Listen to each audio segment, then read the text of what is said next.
इसी तरह नए नए वीडियो के लिए हमारे चैनल को सब्सक्राइब ज़रूर करें और इस वीडियो को ज़्यादा से ज़्यादा शेयर ज़रूर करें ताकि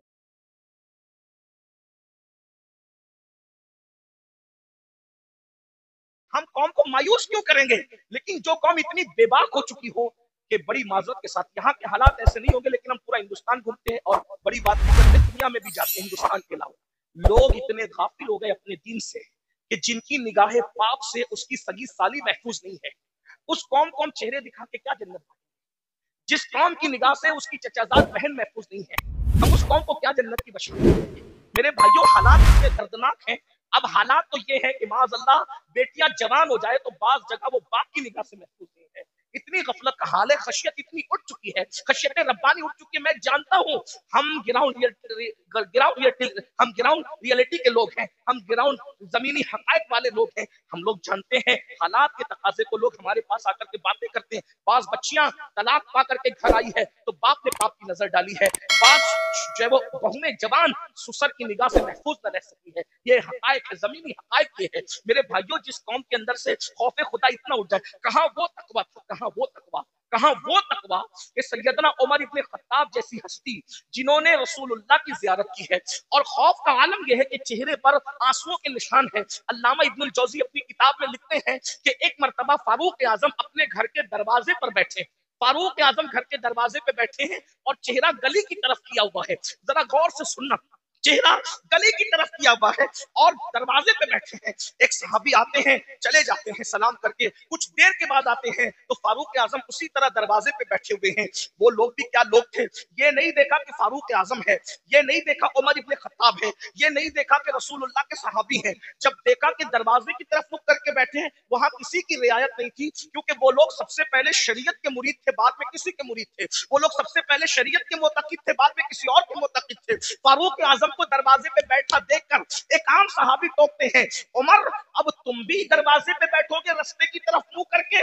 आप दरवाजे पर क्यों बैठे रास्ते की तरफ मुंह करके? हम तो किसी को रोक भी नहीं सकते, टोक भी नहीं सकते, इसलिए कि हमें माअल्लाह सुम्मा माअल्लाह, अल्लाह की रजा से ज्यादा किसी और की रजा प्यारी हो गई है। तो उस कौम की तबाही से उस कौम को कोई नहीं बचा सकता, जो खालिक को तो नाराज कर सकती है मगर मखलूक को नाराज नहीं कर सकती। मेरे भाई, हाँ, अगर किसी गरीब के हाथ में सोने की अंगूठी हम देखते हैं, उसको उतरवा लेते हैं। क्या किसी काउंसलर के हाथ से भी हम अंगूठी उतरवाने की हिम्मत रखते हैं? क्या किसी मालदार के हाथ से भी हम कड़ा उतरवाने की हिम्मत रखते हैं? सारा कानून तो हमने मुंह देख करके बनाया है। बहुत माजरत के साथ, इस्लाम सिर्फ इस्लाम है, इस्लाम सिर्फ इस्लाम है, इस्लाम हकीकत है। गरीब अमीर छोटा बड़ा सबके लिए शरीयत का कानून एक है। अल्लाह अकबर। जरा गौर तो कीजिए, फारूक आजम जैसी हस्ती को टोकने वाला टोकता है। आप दरवाजे पे बैठेंगे रोड की तरफ, रास्ते की तरफ मुंह करके। फारूक आजम ने कहा अल्लाह तेरा भला करे। नाराज नहीं हुए फारूक आजम? यहाँ टोकने पे लोग नाराज होते हैं, फारूक आजम नाराज नहीं हुए। वे अल्लाह तेरा भला करे, तूने मुझे टोका, लेकिन पूछ तो सही कि मैं दरवाजे पे क्यों बैठा हूं। दरवाजे पे बैठने की वजह क्या है? क्या वजह है? आज मेरी बेटी उम्मुल मोमिनीन हफ्सा मुझसे मिलने आई। पहले तो मैं अहले इल्म की तवज्जो चाहता हूँ, जो बेटी होगी वो कभी माँ नहीं हो सकती, और जो माँ होगी वो कभी बेटी नहीं हो सकती।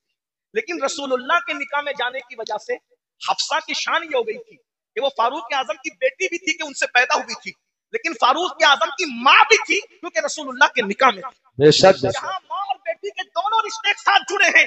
लेकिन फारूक आजम का तकवा देखो। फारूक आजम कहते हैं आज मेरी बेटी हफ्सा मुझसे मुलाकात के लिए आई है और मेरी बीवी अपने मैके चली गई है, तो मैं अपनी जवान बेटी के साथ अपने कमरे में अकेला रहना पसंद नहीं करता, इसलिए मैं दरवाजे की तरफ रुक करके बैठ गया अपनी बीवी के इंतजार में कि वो आए तो मैं अंदर जाऊं।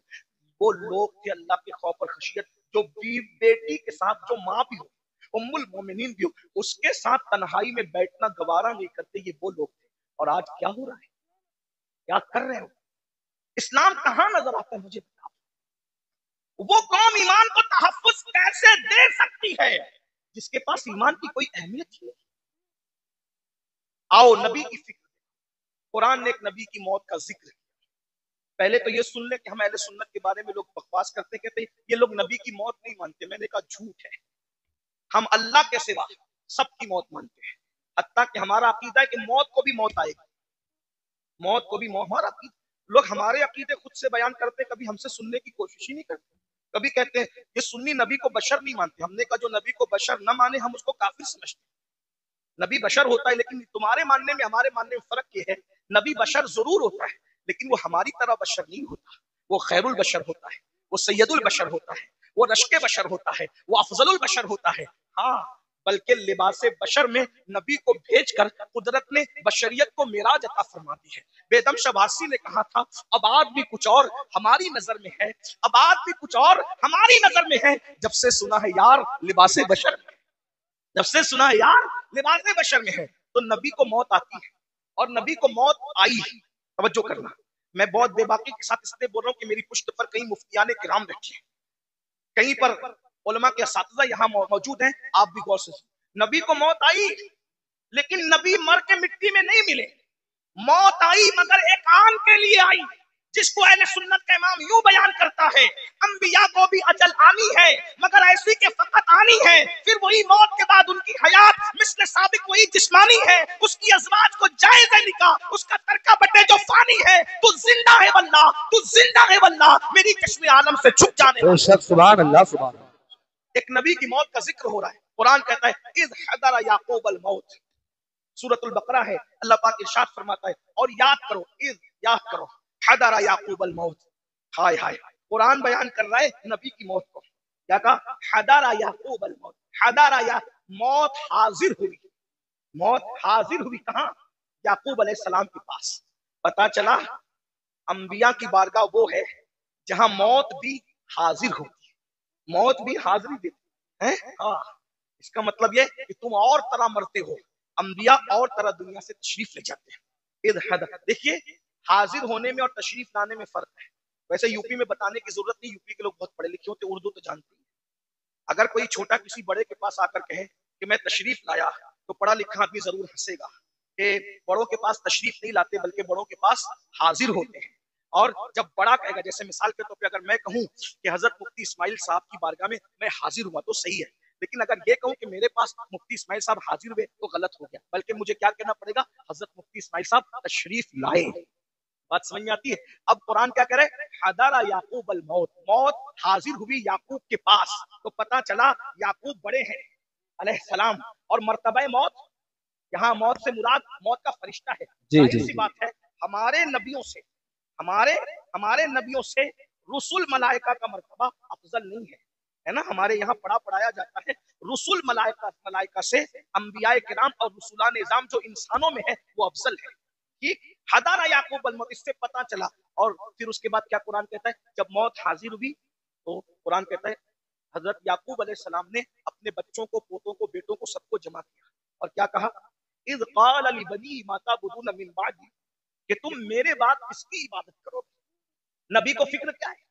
بیٹے کیسے کیسے بیٹے ہیں؟ کیا نبی نے تربیت نہیں کی ہوگی؟ یا یوسف علیہ السلام جیسا؟ اسی طریقے سے ان کے اور جو 11 بیٹے تھے، یاد رکھیے گا وہ جو 11 بیٹوں کا تذکرہ قرآن میں ہے، ہم ان کی بے ادبی نہیں کر سکتے کیونکہ وہ بگڑے ہوئے لوگ نہیں تھے. وہ تو ایک ان کی ایسی لغزش تھی جو رشک کی بنیاد پر ہو گئی تھی، ہے نا. مگر وہ اولاد پیغمبر تھے. ان کے اور ان کی اولادیں یعقوب علیہ السلام کو فکر ہے تو یہ نہیں کہ میرے بچے میرے بعد کھائیں گے کیا، کیونکہ رزق کا وعدہ اللہ نے کیا، اللہ رزاق ہے. میرے بعد میرے بچے پہنیں گے کیا، اللہ رب ہے وہ پہنائے گا بھی. میرے بعد میرے بچوں کا کیا ہوگا، ارے وہ سب کچھ انتظام کر دے گا. نبی کو فکر ہے دنیا سے جاتے وقت تو اپنے بچوں کے ایمان کی فکر ہے. اس کے وَتَعْبُدُونَ مِن بَعْدِي، میرے بعد تم کس کی عبادت کرو گے؟ تو بیٹوں کی بھی تربیت ہوئی تھی، پوتوں کی بھی تربیت ہوئی تھی. انہوں نے کیا کہا؟ قَالُوا نَعْبُدُ إِلَٰهَكَ. اب یہاں توحید بیان ہو رہی ہے، توجہ کرنا. یہی سے ایمان، اب گفتگو کا آغاز ہوتا ہے. ایمان اصل کیا ہے، توحید اصل کیا ہے؟ قَالُوا نَعْبُدُ، ہم عبادت کریں گے الہ کا، جو تمہارا خدا ہے.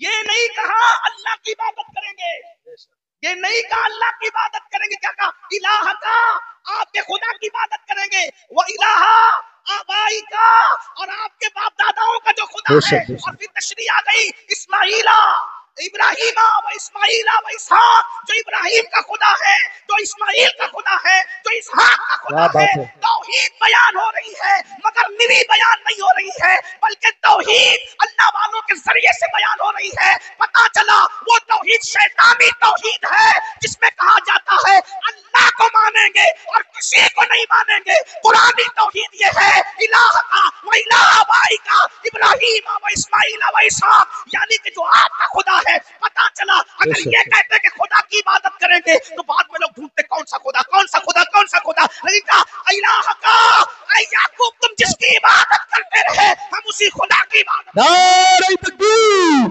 नारे रिसालत, मसलक आला हजरत, जश्न दस्तार बंदी, सुभान अल्लाह माशाअल्लाह। अब यहाँ लोग हमसे कहते हैं तुम तो सिर्फ नबी नबी नबी नबी करते रहते हो, तुम अल्लाह का जिक्र नहीं करते। मैंने कहा ये भी अल्लाह की सुन्नत है, ये भी अल्लाह की सुन्नत है कि अल्लाह ने अपना तारुफ कहीं अकेले नहीं कराया, अपना तारुफ हमेशा अपने मकबूल बंदों के वजह से। आइए मैं, क्योंकि मदरसे की महफिल है, थोड़ी मुश्किल बात करते हैं, उलमा की बरकत से अल्लाह आपको समझा देगा, आपको समझ में आ जाएगा। कुछ लोग हुजूर के पास आए, अब पूछने लगे कि आपका खुदा कैसा है वो बताइए। खुदा को देखने की तमन्ना थी, आपका खुदा कैसा है वो बताइए।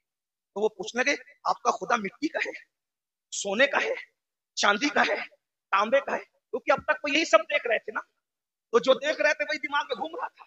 आपका खुदा कैसा है?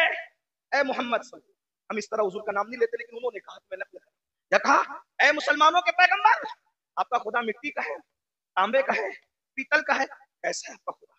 तो अल्लाह ने एक सूरत पूरे कुरान में अपने लिए खास, देखो अहले सुन्नत जो कहते हैं इनको तो नबी इस वक्त कुछ नजर नहीं आते, शिर्क करते हैं। हमने कब पागल हुए हो, तुम भी अंग्रेजों की पैदावार में सिख पैदावार हो, कुरान समझते नहीं।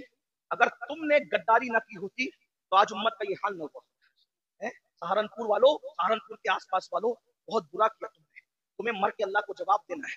तौहीद के नाम पे तुमने तौहीद का गला घोटने की कोशिश की है, लेकिन कुरान की तौहीद में आपके सामने पेश कर रहा हूं। मेरी बात मुश्किल तो नहीं लगती, इतनी मुश्किल कभी नहीं करता, लेकिन क्योंकि ईमान ही एक मुश्किल उन्वान है ना। तो अल्लाह के नबी से पूछा गया, मैं भी हो सकता थोड़ा सबक सुना दूं आपको, आपके हमारे उलमा को, ताकि आपको समझ में आए कि ईमान क्या है, अल्लाह क्या है। अल्लाह क्या ये तो समझ